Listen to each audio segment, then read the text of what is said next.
On entend souvent dire que les statues coloniales sont les vestiges de la propagande de l'époque. Mais concrètement, la propagande coloniale française, c'est quoi? Comment elle a été mise en place? Par qui? Pourquoi? Bienvenue sur Histoire Crépue, vous regardez la 4e et dernière vidéo de la série Nos statues coloniales, c'est le moment de lâcher un like et de vous abonner à la chaîne. Pour faire le récap, dans les 3 précédentes vidéos, on a étudié les statues de Thomas Robert Bugeaud, Joseph Gallieni et le commandant Marchand. Et aujourd'hui, on va se pencher sur l'histoire de 2 personnages extrêmement importants pour comprendre l'histoire coloniale française. Le premier s'appelle Hubert Lyautey, il a dirigé l'exposition coloniale de 1931, le second s'appelle Charles Mangin, il a envoyé les tirailleurs sénégalais dans les tranchées de la Première Guerre mondiale. On va parler de ces 2 personnages et on fera la conclusion de cette série avec nos 4 historiennes et historiens qui donneront leur avis sur les statues coloniales. Qu'est-ce qu'on en fait? Est-ce qu'on les garde ou est-ce qu'on les déboulonne? Mais n'allons pas trop vite, on doit d'abord parler d'Hubert Lyautey, l'homme qui a dirigé le palais de la Porte Dorée, symbole ultime de la propagande coloniale française.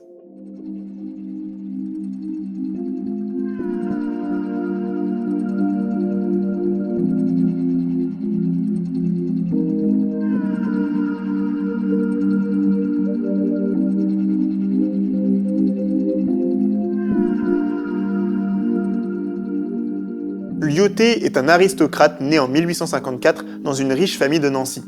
Très jeune, il tombe du premier étage de sa maison, ce qui le force à rester alité pendant plusieurs années. C'est comme ça que va se forger sa personnalité calme et curieuse. C'est un intellectuel, un stratège, plutôt discret sur son homosexualité. Il commence à 22 ans en Algérie sur les traces de Bugeaud. Très vite, il publie son premier best-seller, Le rôle social de l'officier. Sa pensée révolutionnaire pour l'époque permet de penser l'armée comme vecteur d'éducation de la masse populaire française. C'est clair, Lyautey sort du lot. On l'envoie rejoindre le plus grand officier colonial de l'époque, Joseph Gallieni, chargé de réprimer le Vietnam. Entre les 2 hommes, le courant passe immédiatement. Lyautey est fasciné par les méthodes, la rigueur et la diplomatie de Gallieni. Lorsque Gallieni est envoyé pacifier Madagascar, Lyautey ne tarde pas à le suivre. Mais il ne s'arrête pas d'écrire. En 1900, Lyautey publie un nouveau livre intitulé « Du rôle colonial de l'armée », dans lequel il préconise un recours minimal à la violence. Plutôt que de risquer la vie de ses tirailleurs sénégalais, il préfère suivre l'exemple de Gallieni et diviser ses adversaires, mais aussi sympathiser avec les populations en pourvoyant à leurs besoins. En 1904, Lyautey est envoyé en Algérie, à la frontière avec le Maroc. Il doit arrêter des résistants cachés au Maroc qui traversent la frontière régulièrement pour attaquer les colons français. Mais le Maroc, c'est pas une colonie. Le Maroc est convoité par les Français et par les Allemands. Vous vous souvenez de l'affaire de Fashoda. Lyautey va quand même décider de violer les lois qui sont en place et il va traverser la frontière pour réprimer les résistants. À partir de là commence un engrenage qui va aboutir à la création d'un protectorat français sur le Maroc dont Lyautey sera le résident général. C'est l'occasion parfaite pour Lyautey d'essayer sa nouvelle stratégie de conquête. Il fait appel à Mangin pour mater les dernières poches de résistance, puis il compte utiliser la culture pour coloniser le Maroc le plus discrètement possible. Il encourage les élites marocaines à rester traditionnelles. Il masque les signes de la présence française et renforce les démonstrations culturelles marocaines. Lyautey fait partie du courant des orientalistes, un mouvement culturel européen né au XVIIIe siècle qui regroupe des artistes, des scientifiques, des poètes qui sont tous fascinés par le Maghreb et par l'Empire ottoman. Ils confondent les styles, les époques, les civilisations. Les orientalistes, en fait, ils vont créer un imaginaire cliché et stéréotypé de ce qu'est le monde musulman. Bref, Lyautey est un amoureux de l'image qu'il a des cultures musulmanes. Avec ses politiques culturelles, il va contribuer à figer la culture marocaine dans un folklore exotique déconnecté de la marche réelle du temps. Et cette stratégie s'avère très efficace. Il se passionne pour l'islam et apprend même à parler arabe. Cela lui permet d'être bien vu par les populations qui ne sont pas toujours informées de l'influence qu'il a réellement sur les élites marocaines.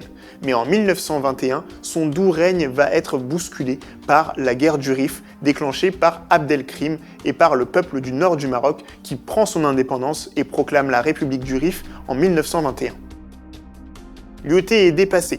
Comme tous les héros coloniaux français, il décide de passer à un niveau supérieur de violence. Lyautey, qui avait condamné l'emploi des gaz par les Espagnols en 1921, là, il semble Une fois qu'il a vu qu'il n'arrivait pas à juguler l'action des Marocains, il a commandé des gaz à Paris. Ça, je les ai cités dans les sources, dans les statuts de la discorde. Là, moi, je suis un peu tombée des nues quand j'ai vu ça. On ne sait pas s'ils ont été utilisés. En tous les cas, apparemment, ils ont été commandés. Malgré ses efforts pour rétablir l'ordre colonial, on le remplace par Pétain, qui s'allie avec Franco pour écraser les républicains du Rif dans la violence la plus totale. Mais la carrière de Lyautey ne s'arrête pas là. Il s'est illustré avec sa méthode de conquête culturelle, et c'est pour cette raison précise qu'il va obtenir la direction de la plus grande exposition de propagande du siècle, l'exposition coloniale de 1931. Et à l'époque, les coloniaux disposent de moyens gigantesques. Ils visent la démesure. On fait construire un zoo, le zoo de Vincennes, dans lequel on apporte des animaux venus de tout l'Empire. On construit même la ligne 8 du métro pour acheminer les Parisiens au cœur du plus grand événement de propagande de l'histoire de France. Lyautey, le maréchal Lyautey, commissaire général de l'exposition coloniale, nommé par la République, alors que c'était un des grands aristocrates, certainement l'un des plus anti-républicains que la République ait pu produire, vice-roi du Maroc, comme on l'appelait à l'époque, et tout le parti colonial, les Albert Sarraut, tout le monde soutient quelque part sa candidature. Donc il devient l'emblème de cette expo qu'il faut imaginer. Et Lyautey n'est pas un imbécile. Il a beaucoup de défauts, mais alors c'est pas un imbécile. Et il a compris une chose, c'est que la grandeur de l'expo coloniale doit être une mise en scène sans équivalent. Une modernité incroyable. Il a compris qu'il va falloir transporter les gens vers un voyage vers l'ailleurs. Il a compris aussi qu'il va falloir sortir des zoos humains. Montrer une forme de modernité, parce que si tu continues à montrer des zoos humains, c'est que la France t'aurait rien fait aux colonies. Donc il faut montrer que ceux qui hier étaient encore dans la savane, certes il reste quelques cannibales lointains, on est en train de les amener vers la lumière. Donc il dira non au pousse-pousse chinois par exemple, et puis il enverra les Kanaks cannibales au jardin d'acclimatation de Paris. Il va jouer aussi sur les cultures, pour montrer que la France protège les cultures. Et il va vouloir montrer qu'il est le plus grand empire au monde, bien plus brillant, même si en superficie les Britanniques sont devant. Il va fabriquer quelque part, il va donner corps à un mythe. C'est ça qui est incroyable avec l'expo coloniale. Et Lyautey en est véritablement le majordome. Il comprend que c'est une œuvre de propagande et qu'elle doit fonctionner parce qu'il a le sentiment qu'il y a encore un travail à faire pour convaincre l'opinion publique. Les Français ne voyagent pas à l'époque. Il faut que nous on se fasse, à part quelques-uns qui ont eu cette incroyable chance, soit parce qu'ils étaient riches, soit parce qu'ils étaient soldats ou fonctionnaires d'aller aux colonies. Donc les Français entendent parler des colonies, mais n'y vont pas. Beaucoup en France se demandent ce qu'on fait là-bas. Il y a encore toute une génération de gens qu'il va falloir convaincre. Il faut l'imaginer qu'en 1931, la France va y bâtir et reconstituer tout son empire. Cette reconstitution, elle ne sert pas simplement à raconter les colonies. Elle sert à donner une image des colonies. Donc justement, à dire que la pacification a réussi. Si vous avez toutes ces richesses, le pavillon des bois coloniaux, si vous avez autant d'artistes, y compris venus des colonies, qui exposent, vous démontrez que la pacification a abouti. C'est la paix. Vous voyez un artisan tunisien en train de vous vendre un tapis. Il a l'air de révolter. C'est ça. Qu'est ce contraste incroyable de la mise en scène. C'est Hollywood en réel. Derrière, il peut y avoir encore 2-3 soubresauts comme la révolte de Yanbai en Indochine. Il peut y avoir des étudiants vietnamiens qui collent des stickers dans Paris. Il peut y avoir des intellectuels africains comme Kouniaté qui dénoncent quelque part ce fantasme colonial ou Paulette Tardal qui critique la mise en scène de ces populations. Derrière, les Français regardent dans Vincennes, cette immense exposition. Enfin, juste pour vous l'imaginer, certains sont revenus 7, 8, 9 fois pour tout voir. C'est Disney avant Disney. C'est quelque chose d'incroyable qui, quelque part, subsume le réel. En fin de compte, la fiction l'emporte sur le réel pour raconter aux Français que tout ça est pacifié. Et en plus, que tout ça est à eux. Par exemple, l'exposition aura été une énorme machine de propagande pour les élèves. Tous les élèves de la région parisienne sont venus à l'exposition coloniale avec leurs professeurs. C'est une leçon de choses. On ne doute pas quand le professeur le dit. On ne doute pas quand la République le dit. On ne le dit pas quand d'un seul coup, vous voyez des populations qui ne se révoltent pas. Mettons-nous à la place d'un enfant de 8, 9, 10 ans qui passe de pavillon en pavillon, la Guyane, la Guadeloupe, les Antilles, l'AOF. Qu'est-ce qui se dit? La France est grande. La France est généreuse. La France est belle. La France est diverse. Le soleil ne se couche jamais sur l'empire colonial français. Que tout ça, c'est la grandeur et la puissance de la nation et que ça lui appartient. Et le discours fonctionne sur maintenant, la paix est arrivée. Donc toutes les exactions dont vous pouvez parler, toute la violence qui a pu exister, elle n'est pas le fait de Bugeaud et des autres. Elle est le fait de ceux qui, là-bas, n'avaient pas compris que nous amenions la lumière. Et qui inaugure l'exposition? Le sous-secrétaire d'État aux colonies, Blaise Diagne, député du Sénégal. 8 millions de visiteurs, 8 à 9 millions, 33 millions de tickets vendus. La plus grande manifestation en France au XXe siècle. Les Français ont besoin de cette gloriole. On est en un temps de crise. 31, c'est 2 ans après le début de la grande crise économique. Et on a le sentiment qu'avec cet empire, on est resté une grande nation. Et qu'on est une nation. C'est véritablement un moment où la France a cru dans son propre mirage impérial. Lyautey entre dans l'histoire comme héros de la conquête coloniale, comme stratège, mais surtout comme le penseur de la propagande coloniale française, celui qui a réussi à redonner foi dans la grandeur d'une France dominatrice du monde entier. Et c'est 50 ans après sa mort, en 1985, soit 10 ans après la fin de la colonisation, que la République va ériger une statue à la mémoire de Lyautey. Et cette érection n'a pas été facile, car la statue de Lyautey se trouve précisément à l'emplacement d'une ancienne statue de Mangin, déboulonnée par les nazis pendant la Seconde Guerre mondiale. Pour mieux comprendre cette histoire, je dois vous présenter le 5e et dernier grand général colonial dont on va parler dans cette vidéo, Charles Mangin, compagnon de la mission Marchand, mais surtout le penseur de la Force Noire, le responsable de l'usage des tirailleurs sénégalais pendant la Première Guerre mondiale.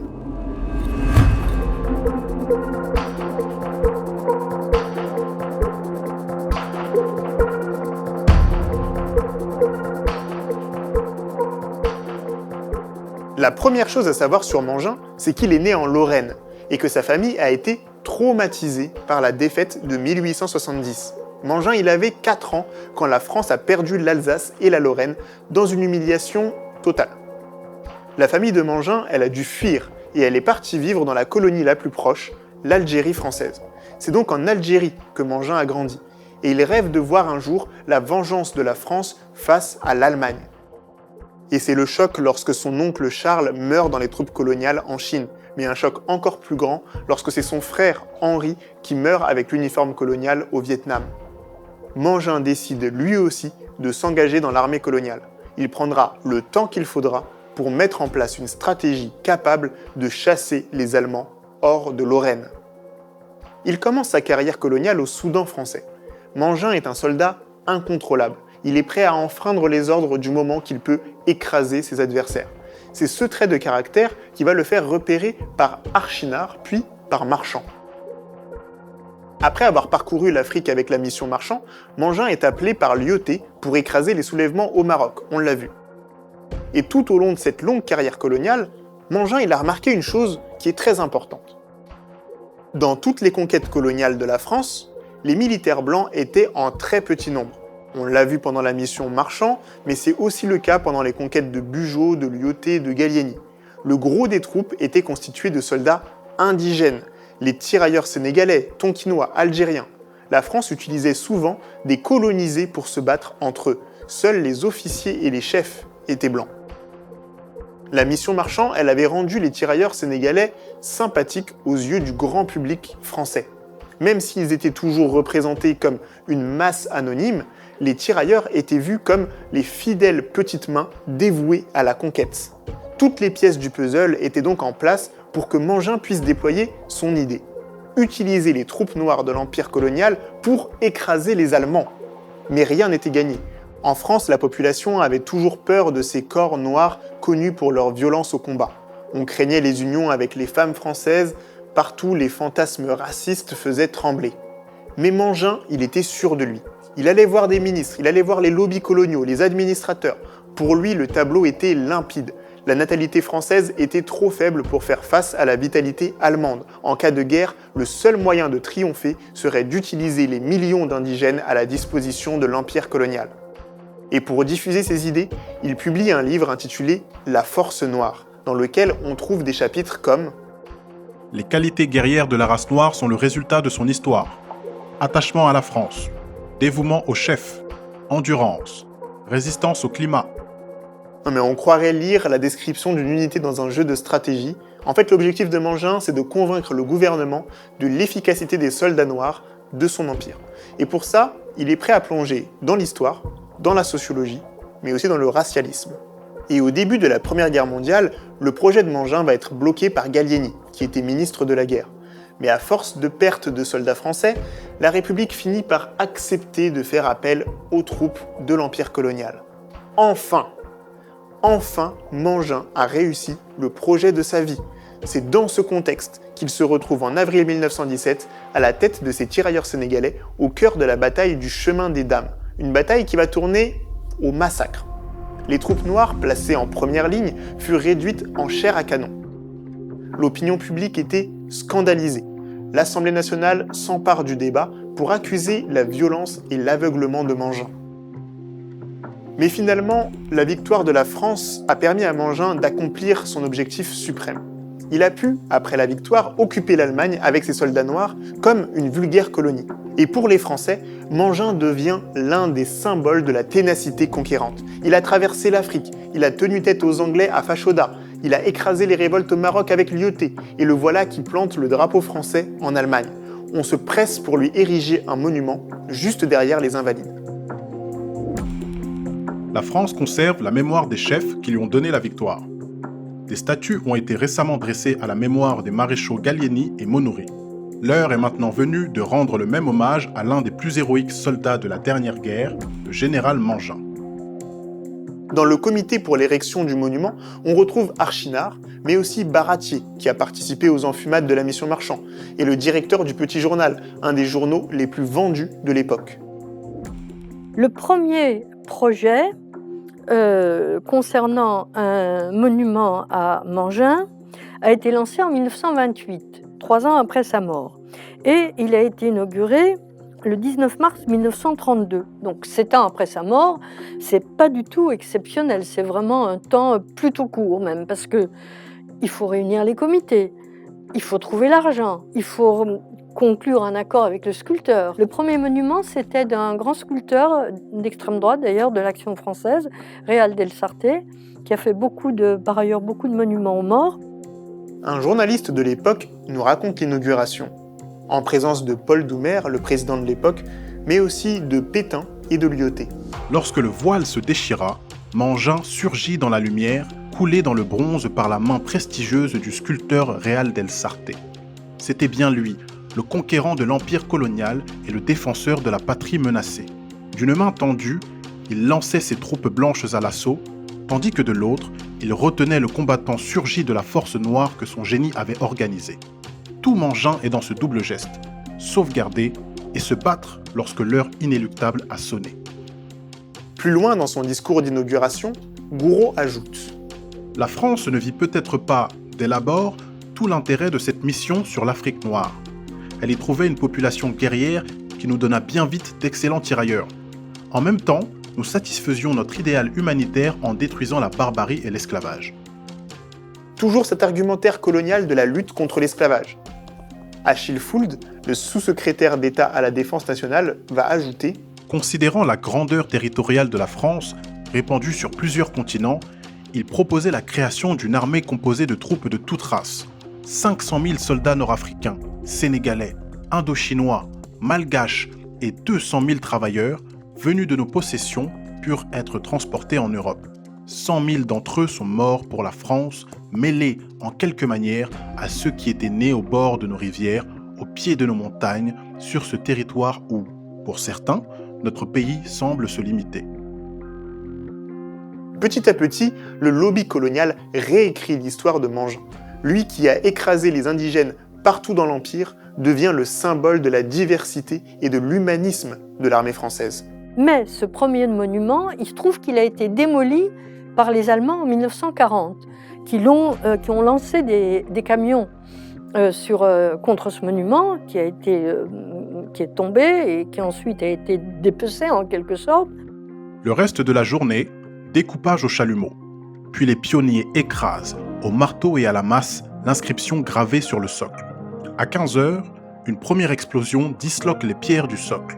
Le concierge d'un immeuble voisin s'approcha et subtilisa la tête de bronze mutilée. Il la cacha dans sa cave durant toute l'occupation et après la libération de Paris, la remit au musée de l'armée où elle est depuis lors exposée. Quel acharnement! Et à la fin de la guerre, les Français ont décidé de reconstruire une nouvelle statue en l'honneur de Mangin. Mais il leur faut une bonne raison. Et là vraiment, je n'étais pas prêt pour ce qui va suivre. Dans le discours d'inauguration du second monument, réalisé en 1954, Mangin était pour les Allemands le symbole de l'armée noire et son monument glorifiait le soldat africain. L'Allemagne vaincue et occupée de 1918 avait difficilement toléré la présence de troupes africaines en Rhénanie et les meneurs nationalistes avaient alors orchestré une bruyante campagne sur le thème de la honte noire, dit Schwarze Schande, jetant la calomnie et l'opprobre sur de braves soldats, humains et disciplinés en raison de la couleur de leur épiderme. Le nazisme avait encore exacerbé ces tendances racistes qui, il faut bien le dire, imprègnent le caractère allemand. La destruction de l'effigie de Mangin était un holocauste au dieu du Valhalla, en réparation de l'outrage que les Africains avaient infligé à la race des maîtres. il faut dire qu'après la Seconde Guerre mondiale, le colonialisme commence à être mal vu.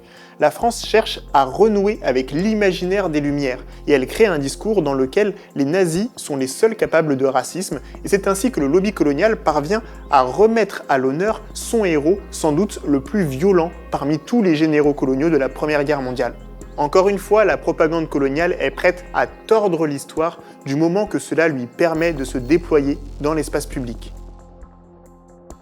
Après de longues hésitations, la ville de Paris débloque un budget de 5 millions de francs pour le deuxième monument. On ne reproduit pas le premier monument, cette fois-ci Mangin est seul, debout sur un socle, et à ses pieds une série de phrases pose le contexte colonial. L'inauguration a lieu en 1957 en présence du président de l'époque, René Coty, ainsi que de la famille de Mangin. Sur les articles de presse, on peut voir sa veuve serrer la main de M. Amadou Ndioko, secrétaire d'État à la France d'Outre-mer. Je conclus à propos de Mangin, spécialiste de la répression en Afrique, en Asie, en Allemagne, responsable du recrutement des troupes noires durant la Première Guerre mondiale et qui va être transformé en icône de la diversité de l'Empire par la propagande coloniale après sa mort. Et je repense à toutes les personnes qui parfois m'insultent dans les commentaires quand je parle d'histoire coloniale française. Toutes ces personnes qui m'accusent de vouloir effacer l'histoire ou de vouloir la réécrire avec les yeux du présent. Chacune de ces 5 statues est à sa manière un effacement et une réécriture de l'histoire de France. Et chaque fois, ce sont les lobbies de propagande coloniale qui décident de la manière dont l'histoire de leurs héros et de la France doit être racontée. Sauf que le temps passe, on est en 2023, et on devrait pouvoir analyser ces statues avec du recul, on devrait pouvoir les remettre dans leur contexte, on devrait avoir le droit de les remettre en question sans être considérés comme des séparatistes qui prônent la haine de la France. Pourtant, dans la ville de Paris, sur 359 statues, on compte seulement 35 statues de militaires. Mais en fait, c'est parce qu'on voit plus les statues militaires que les autres. C'est un peu ça le problème. Elles sont souvent en place publique. Là où les statues d'écrivains, de poètes, de philosophes vont être plus facilement dans les jardins, les squares et les jardins publics. Donc leur visibilité est plus importante. Et malgré leur forte visibilité, la majorité des gens passent devant sans se poser de questions. Alors qu'est-ce qui les rend aussi choquantes ? Ces gens-là vous rappellent l'histoire de vos ancêtres écrasés, humiliés, la tête coupée, enfumés, massacrés, pacifiés. C'est là, sous mes yeux, et il faut que je comprenne ce que je vois. C'est pas là n'importe quoi. C'est un monument aux crimes coloniaux. Donc c'est pas juste un morceau de pierre avec, tiens, des bonhommes là qui sont là. Donc c'est une présence coloniale dans la ville totalement banalisée. Donc un racisme totalement banalisé. Ça fait partie du paysage. Je veux dire, c'est pas banal du tout que ce soit là, pas du tout. Et donc, qu'est-ce qu'on voit, qu'est-ce que je vois? De me réapprendre à voir. Je ne veux pas garder ce monde d'hostilité, de racisme structurel, d'exploitation. Je veux un autre. Et donc, la ville doit changer aussi. Parce que pour l'instant, l'époque coloniale semble figée dans le patrimoine français, comme si elle était sacrée et qu'on ne pouvait plus jamais y toucher. Et c'est souvent ce que les gens me disent quand je leur casse la tête avec cette histoire. Ils me disent, bon, c'est du passé, on a donné l'indépendance, alors laissez-nous tranquilles. Oui, il y a des indépendances, évidemment, c'est extrêmement important, les luttes anticoloniales sont fondamentales, mais on voit que se poursuit cette division du monde entre ce qu'on appelle Nord et Sud aujourd'hui, et qui en fait est héritière de ce monde colonial. Et donc, il y a tout dire que mais la colonie n'est pas terminée, n'a pas été abolie. Le colonialisme n'est pas totalement aboli. Des formes ont été transformées, mais la manière dont s'organise l'économie et s'organise l'exploitation dans le monde n'a pas du tout été transformée. Nous essayons d'arriver à tirer les fils déjà pour remettre l'histoire à l'endroit et la comprendre. Alors chacun va aller travailler plus ou moins sur un sujet, mais nous sommes à peine en train de commencer à comprendre d'abord son immensité. Le fait qu'elle nous a concernés pendant plusieurs siècles, qu'elle a impliqué des millions d'individus, qu'elle a fabriqué des imaginaires incroyables, qu'elle nous a métissés aussi, qu'elle nous a appris à manger des choses qu'on ne mangeait pas, comme le riz, qu'elle a fabriqué notre culture dans nos assiettes, dans nos esprits, notre culture artistique, nos monuments, qu'elle a aussi fabriqué une manière dont la France se posture au monde. Certains ont pensé qu'en tournant la page impériale en 1962, tout s'arrêtait. D'abord, rien ne s'est arrêté en 62, on le sait, avec les événements de 67, les indépendances après les Comores, Djibouti, des événements en Guadeloupe, les Nouvelles Hébrides, la toute dernière indépendance, et puis la Nouvelle-Calédonie ouverte, on voit bien que rien ne s'est arrêté. Mais surtout, rien ne s'est arrêté dans les inconscients collectifs. Parce que la page ne s'est pas vraiment tournée. Ceux qui ont cru que tout s'arrêtait, quelque part, ont oublié que l'histoire ne s'efface pas comme ça. L'histoire, il faut d'abord la raconter, il faut la transmettre, il faut l'expliquer, il faut la digérer. Nous sommes au tout début du travail de déconstruction de ce qu'a été le passé colonial. Il y a des tas de choses qu'on peut voir. Les quartiers où vivaient les immigrés, les cafés où se sont retrouvés des révolutionnaires anticoloniaux. Je veux dire, il y a toute une histoire qui serait intéressante à raconter. Pas seulement du côté, justement, violence, mais du côté de la résistance aussi. Voilà, tiens, là, c'était une librairie. Connaître où est présence africaine, encore aujourd'hui. Je veux dire, l'importance de cette maison d'édition, de cette librairie dans l'histoire intellectuelle et anticoloniale. C'est pour toutes ces raisons que je trouvais important et même urgent de parler de ces statues. Et ce qui me frappe, c'est que tout ce travail de vulgarisation, j'ai dû le faire moi-même en fouillant dans les archives, en passant des heures sur Internet. Pourtant, c'est une histoire que j'aurais dû apprendre à l'école. Il n'y a pas suffisamment d'éducation. Cette ignorance se perpétue au niveau des enseignants et donc se perpétue au niveau des futurs adultes. Et ça, c'est un vrai problème français. L'ignorance de l'histoire coloniale, pour l'instant... Et qu'on en comprenne quelque chose, qu'on en apprenne quelque chose pour notre présent. Cette histoire, il faut aussi aider les enseignants qui galèrent, faut le dire, à la raconter.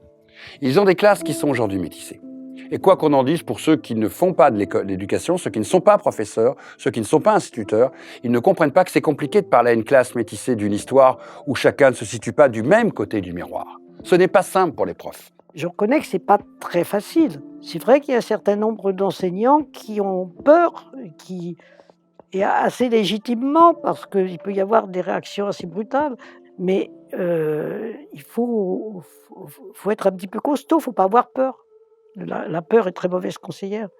Dans ces moments très complexes de transmission et de redécouverte aussi du passé et de débat autour de ce passé qui sont normaux et où les gens pensent très différemment dessus, il faut être très vigilant des outils qu'on va fabriquer pour demain. On peut aussi imaginer d'autres formes que le monument et la statue.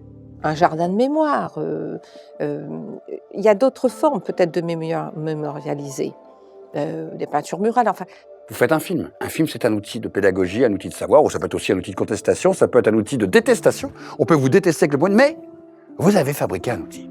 Un outil pour ouvrir une réflexion sur la France, sur notre nostalgie, sur notre capacité à critiquer la propagande coloniale. Des sujets tellement sensibles qu'ils peuvent gâcher des amitiés et raviver des tensions dans nos familles. Mais le pire, ce serait de connaître toute cette histoire et de ne pas en parler. C'est pour ça que je préfère qu'on parle de ces statues, qu'on polémique sur ces statues, qu'on écrive dessus, qu'on double les statues. Et tout ça, quelque part dans 10 ou 20 ans, que ça puisse produire du savoir, de la connaissance, du partage, peut-être des points de vue différents, plusieurs musées, qu'il y ait plusieurs lieux, certains réussiront, d'autres moins, mais en tout cas, que ça oblige à se poser la question de comment on va écrire ce récit en commun. Comment on l'écrit en historien, comment on l'écrit en artiste, comment on l'écrit en cinéaste, comment on l'écrit aujourd'hui quand on est professeur avec ses élèves pour les faire partager en interface ou en interactivité une réflexion sur ce passé, pour d'une certaine manière faire quoi? Faire que ceux qui ont besoin d'arriver à comprendre ont plusieurs voix, des fois dissonantes, qui leur donnent plusieurs manières de lire et de ne pas penser qu'il n'y a qu'une seule manière de regarder ce passé. Je vous ai donné une des manières de regarder ce passé. Vous savez que je ne suis pas objectif et que personne n'est objectif. J'ai fait des choix dans mon récit. J'ai mis l'accent sur certaines choses et passé plus vite sur d'autres. J'ai mis l'accent sur la colonisation de l'Afrique, mais on pourrait faire un documentaire aussi long sur les crimes de Lyautey et de Gallieni au Vietnam. C'est ce que j'appelle faire un travail de mémoire. J'espère que de nombreux autres documentaires permettront de montrer d'autres facettes de cette histoire. Au moins, on aura d'autres lectures que simplement la propagande coloniale qui nous est servie depuis tant d'années. Ça nous donnera envie d'aller en savoir plus sur la complexité de tout ça. Et la curiosité est très libératrice. Quand on comprend pourquoi les choses se font, on a moins le sentiment d'être écrasé par quelque chose, de mais pourquoi ça m'arrive, mais pourquoi c'est comme ça, mais pourquoi les gens sont... Mais c'est injuste. Oui, parce que c'est structurellement organisé. Donc ça peut être défait, ça peut être fait autrement. Ce qui est fait peut être défait. Autrement dit, nous avons encore un rôle à jouer dans l'écriture de notre histoire. Et j'aimerais savoir, maintenant que vous en savez plus, à votre avis, que doit-on faire de nos statues coloniales ? La question, c'est garder ou ne pas garder une statue quand elle peut vous agresser aujourd'hui est un vrai sujet. À côté, effacer toutes ces traces pose aussi une question pour les prochaines générations, c'est qu'est-ce qu'on va montrer pour raconter une histoire si vous n'avez plus d'éléments patrimoniaux ? Je ne suis pas pour la destruction de statues parce que c'est des témoins historiques. C'est une source. Et les sources, on les supprime pas. Mais enfin, on les met peut-être pas sur la place publique de façon centrale aussi. Moi, personnellement, je suis pour le déplacement de ces statues. Je suis pour qu'elles disparaissent de l'espace public. Elles n'ont rien à faire là. Je suis pour libérer l'espace public de leur présence, oui. Je pense qu'il y a une libération à faire. L'histoire de ces monuments doit être racontée, absolument. C'est très, très important. Alors, on pourrait imaginer des visites guidées du monument marchand en expliquant tout cela, mais je ne suis pas sûre que ça marcherait. Les retirer de l'espace public, ça me gêne, sauf pour celle de monument marchand, je ne serais pas gênée. Moi, je suis pour ne pas les démonter. Je suis un homme de patrimoine et je considère qu'il faut conserver le patrimoine, mais il faut l'expliquer. Ce qui manque aujourd'hui, c'est en dessous, c'est un socle qui raconte qui est Colbert, qui est Bugeaud, qui est Lyotet. Et pourquoi pas avec 3 points de vue, 4 points de vue différents, hein. Des panneaux, mais vraiment suffisamment grands pour qu'on les voit, qui expliquent ce qu'il a fait, pourquoi on l'a statufié et pourquoi maintenant il y a des gens qui sont hostiles à la présence de cette statue. Parce que ça permettra même à des gens de discuter, de ne pas être d'accord, de demander une nouvelle plaque. Très bien.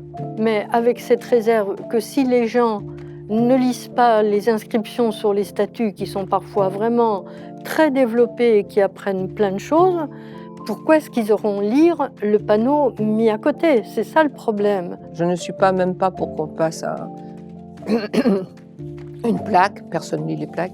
Puis il faut créer aussi de nouvelles statues à côté, qui vont venir interroger ceux qui voudraient un monde immuable. Il faut effectivement penser à des statues de héros anticolonialistes.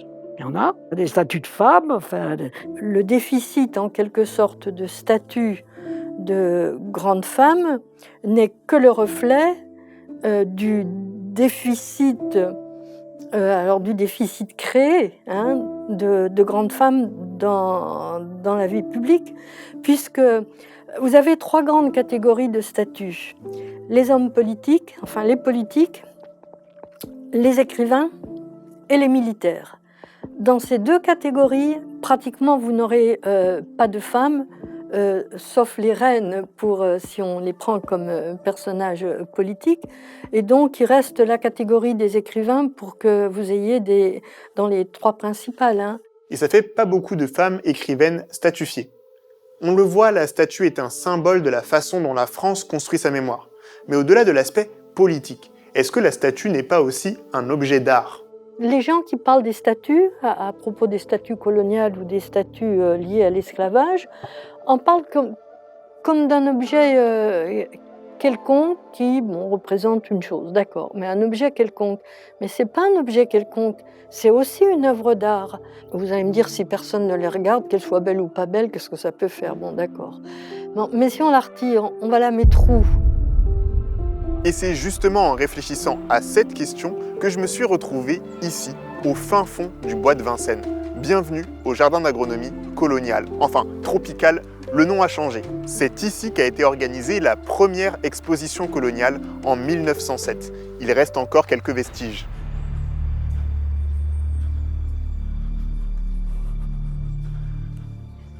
Ici, on retrouve le temple du souvenir indo-chinois. Ça a été construit pendant l'exposition coloniale de 1907. Le bâtiment est toujours là.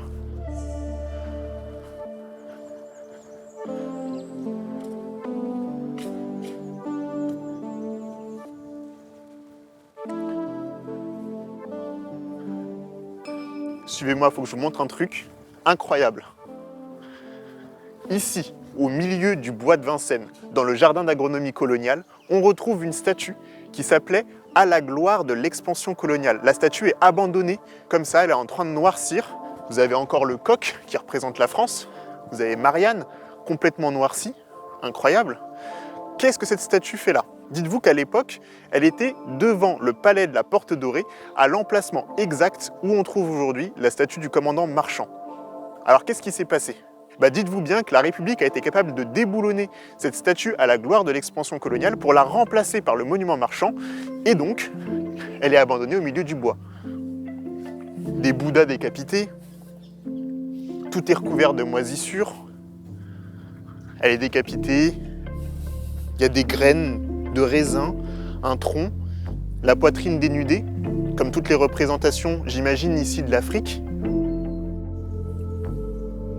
Celle-là, elle a des traits asiatiques. Aucun effort de restauration, les statues sont vraiment abandonnées au milieu du jardin d'agronomie coloniale. Quand je vois toutes ces statues abandonnées ici, je me demande si ce jardin ne devrait pas être un cimetière de statues coloniales. Imaginez Marchand, Gallieni, Mangin, Lyautey qui retrouvent les gloires de l'expansion coloniale. Dites-moi ce que vous en pensez dans les commentaires. Je vais continuer à y réfléchir.